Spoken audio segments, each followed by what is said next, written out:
order to bring him into care temporarily. At the same time, I'd received a phone call from my supervising social worker, Edith, putting me on standby to receive Oskar if the court order was granted. Edith had phoned again at midday to say the order had been granted and I should go to Oskar's school at 3 o'clock to collect him. It was now nearly 4:15 p.m. and most of the other children had gone home. I was with Miss Jordan in her classroom while Oskar, his social worker, the headmistress and the uncle who'd arrived to collect him were in another room. Also with them was a teaching assistant who worked at the school and was now acting as an impromptu translator for the uncle. It was pure luck she spoke his language, having come to the UK from the same country many years before.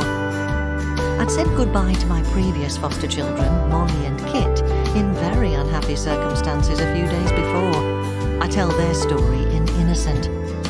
Aware that foster carers are in short supply and my spare room never stayed empty for long, I'd given it a thorough clean and prepared it for the next child virtually straight away. It's a strange feeling when a child or children you've loved and cared for leave, like a mini bereavement. But as a foster carer you have to be brave and stoical and remind yourself you've done your best and that the children are now able to return home or go to a loving adoptive family so they can move on with their lives. While each child comes with a different story, one thing they all have in common is that they need loads of love, understanding, kindness and reassurance, the last of which Miss Jordan needed too. She seemed a bit happier now I'd told her that Oskar's social worker was sure to arrange contact so he could see his mother.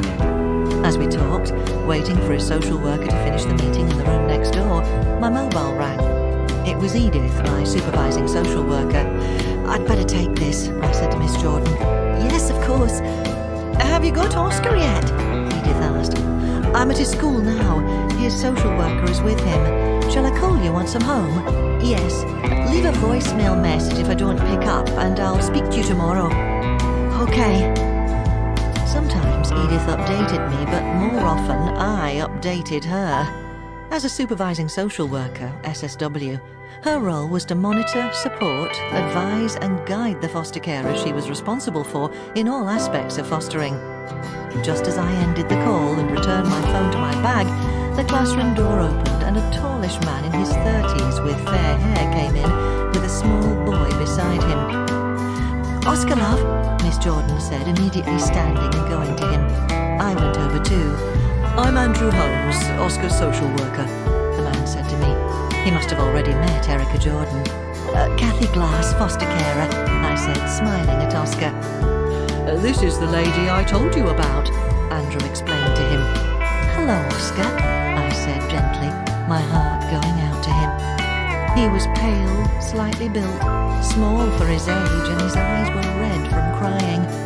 He looked at me petrified. The bruise on his cheek was even more pronounced against his pallid skin. "Are you okay, Oskar?" Miss Jordan asked, squatting down in front of him so she was at his height. He gave a small nod, wide-eyed and anxious. "Kathy is going to look after you for a few days until your mummy gets back," she said, which wasn't strictly true, and made it sound as though he would automatically be returned to his mother when she reappeared. I knew Miss Jordan was trying her best to comfort him, but I'd learnt from years of fostering that we have to be careful what we tell children and not give them false hope. "I'll see you tomorrow," she said to him, straightening. "Will Oskar be coming to school tomorrow?" I checked with his social worker. It was usual for a child to go to school the day after coming into care, as it offered some routine and familiarity. "Yes, I don't see why not," Andrew replied. "You'll see a teacher in the morning," I told Oskar, with another reassuring smile. He stared back at me, lost and bewildered. "Mr. Novak, the man who came to collect Oskar, says he's able to contact Oskar's mother," Andrew said to me and Miss Jordan. "He's going to call her and ask her to phone me. Once I've spoken to her, I'll have a better understanding of what the situation is at home." "Will Oskar be seeing his uncles?" I asked. I needed to know in case one of them approached me at the school gates. "Not until I've spoken to his mother and got a clearer picture of the set-up at home," Andrew said. "As far as I can tell, none of the uncles is related to Oskar, and no one apart..."